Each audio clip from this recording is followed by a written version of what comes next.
Бисмиллахир-рахманир-рахим. Токойдо бир киши бара жатып, алдынан жаткан бир арстанды көрөт. Коркуп, качып чуркайт. Аны байкап калган арстан артынан кууп, ага жетүүгө аракет кылат. Айласы кеткен киши кутулуу максатында аябай корккондуктан 2 рекет намазга турат. Аны көргөн арстан да ага уюп, ал да намазга турат.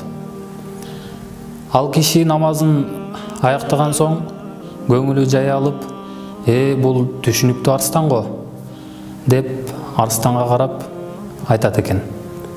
Арстан, мен сенден корккон үчүн, кутулуш үчүн намаз окудум.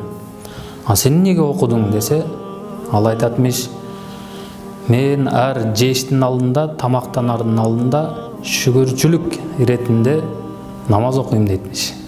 Албетте бул тамашалуу окуя.